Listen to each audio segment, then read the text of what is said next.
Pourquoi tu mets jamais de soutien-gorge? Parce que quoi? Parce que je fais ce que je veux. Parce que moi j'adore ça, la liberté.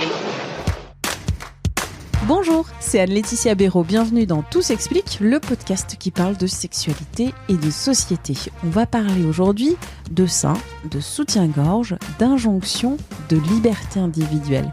Avertissement, on va parler de femmes, mais toutes les femmes n'ont pas de poitrine et toutes les personnes qui ont une poitrine ne sont pas des femmes comme les personnes trans ou non-binaires. L'invitée de cet épisode, c'est Gala Avenzi. Elle a écrit « Nos bras, ce que la poitrine dit de moi » aux éditions Flammarion. C'est un ouvrage sur le contrôle et la sexualisation du corps des femmes, les injonctions sur la poitrine, un appel aussi à la liberté. Parce que Gala, elle raconte avoir abandonné le soutien-gorge il y a plusieurs années, mais qu'elle s'en porte très bien. Ce livre fait écho à plusieurs autres sur les seins des femmes, dont le récent « Seins en quête d'une libération » de la philosophe Camille Froidevaux-Métairie, qu'on avait reçu à 20 minutes. Vous retrouverez toutes les informations, la vidéo sur 20minutes.fr. Rappelons aussi, avant cet entretien, que selon un sondage IFOP en juin 2020, 7% des femmes ne portent jamais ou presque jamais de soutien-gorge contre 3% avant la crise sanitaire. On est sur des chiffres donc relativement modestes. On va parler de tout ça avec Gala Avenzi, mais revenons d'abord sur les injonctions sur la poitrine féminine. Le sein féminin doit répondre à certains critères bien spécifiques. Il est montré vraiment sous certaines conditions. Il faut le montrer, mais pas trop, parce que sinon on est vulgaire. En fait, on se rend compte que les injonctions sont extrêmement contradictoires et quand on veut toutes les suivre, c'est absolument impossible. C'était important pour moi, du coup, de montrer que quand on retire son soutif, quand on fait le choix de retirer son soutif, en tout cas pour ma part, ça m'a permis de m'émanciper en fait de ces injonctions. Donc c'est pour ça que j'ai voulu écrire ce livre, pour que peut-être d'autres femmes se libèrent de ces injonctions aussi. La philosophe Camille Froidevaux-Métairie parle de cette recorsettisation du sein et du soutien-gorge avec les push-ups dans les années 90. Le sein, il ne faut pas qu'il soit trop montré, mais en même temps, il faut que la femme soit sexy. Mais bien sûr, parce que si on n'a pas de sein, moi je me le suis entendu dire mais des milliards de fois, ça vaut pas trop le coup. Donc il faut avoir des seins quand même, et il faut qu'ils soient sexy. C'est ça en fait, pour moi, quand le sein rentre dans le soutien-gorge a cette volonté, ce but, cet objectif de le rendre sexy et intéressant, valable du coup.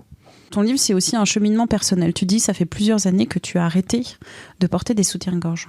C'est venu d'où ? Tout à fait, oui, ça fait 4-5 ans. J'ai visionné une vidéo YouTube qui n'existe plus aujourd'hui malheureusement. Et donc cette personne parlait du fait d'arrêter de porter des soutiens-gorge pour une question de confort. Et c'est vrai que je me suis rendu compte que j'avais mal avec mes soutiens-gorge. Mais en fait, je l'avais pas remis en question, cette douleur, en fait. Je m'en étais complètement accommodée. Donc j'ai décidé d'arrêter de porter des soutiens-gorge. Et effectivement, je me suis rendu compte que je n'avais plus mal, du coup. C'est comme ça que j'ai commencé à arrêter de porter des soutiens-gorge. Et petit à petit, je me suis rendu compte aussi que je ne complexais plus. Parce que, comme je le disais avant, quand j'enfilais un soutien-gorge, mes seins, du coup, correspondaient à ce que la société attendait d'eux. Mais c'est pas ce à quoi ils ressemblent en réalité. Et donc, quand je retirais mon soutif le soir, j'étais un peu déçue, du coup, du rendu. C'était plus la même chose. Et ils étaient trop petits. Et de ne plus porter de soutien-gorge, j'ai arrêté d'être sans cesse confrontée à cette comparaison. Et donc, j'ai arrêté de complexer, tout simplement.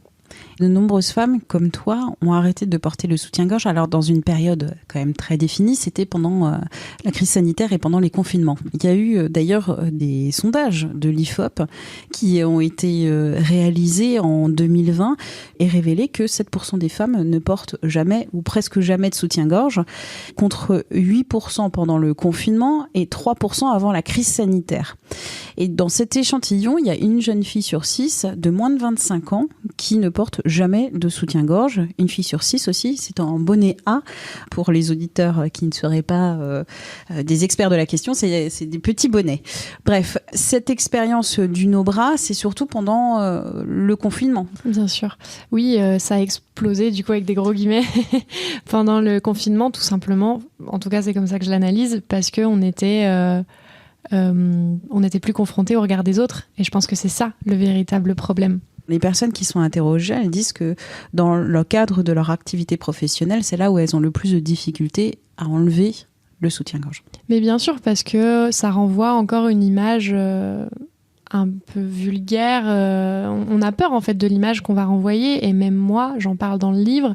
Dans certains cas de figure, je peux reporter des soutiens-gorge, donc c'est extrêmement rare. Mais par exemple, pour un entretien d'embauche, je sais que je vais éviter d'être en obras parce que l'image que mon corps peut renvoyer à ce moment-là peut être mal interprétée, et ça peut me porter préjudice. Donc évidemment, je vais éviter. Donc je vais plutôt porter une brassière qu'un soutien-gorge. Mais effectivement, dans certains cas de figure, je comprends totalement, je conçois que ce soit compliqué parce que l'image de la poitrine libre est encore difficile à accepter par la société. Donc c'est aussi pour ça que j'ai écrit ce livre, c'est pour essayer de normaliser tout ça, de banaliser tout ça. Avec la question évidemment des tétons qui pointent. Bien sûr, parce que le problème c'est le téton. C'est pas tant la poitrine en fait, c'est plus le téton. Et bon, si la poitrine par exemple qui va tomber ou qui va se balloter un peu, ça peut être gênant pour certaines personnes, mais le problème c'est le téton. Le téton qui représente un énorme souci, alors que le téton masculin n'en représente aucun.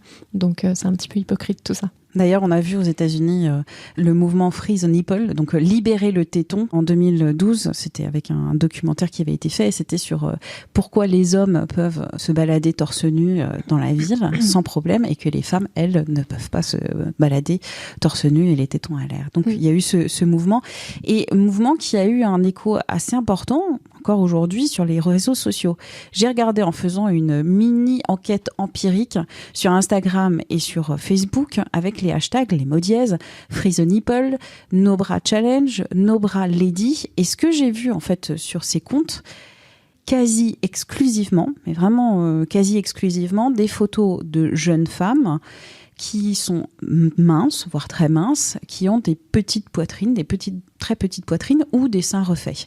Et je me suis posé la question, est-ce que ce mouvement, alors la manifestation sur les réseaux sociaux, est-ce que ça s'adresse à tout le monde ou est-ce que ça s'adresse vraiment à une communauté qui n'est pas très large, c'est-à-dire des jeunes filles minces, à petite poitrine ou qui ont les seins refaits, donc qui sont quand même dans une norme de la beauté validée par la société. Et j'ai pas trouvé sur ces réseaux sociaux des poitrines comme la mienne, j'ai une grosse poitrine, ou des poitrines de femmes qui sont petites, grosses et avec un phénotype plus sombre. Est-ce que ça s'adresse à tout le monde, ce mouvement de se libérer du soutif ? Bien sûr, alors c'est totalement vrai ce que tu dis, et moi-même je suis mince, blanche, voilà, et avec une petite poitrine.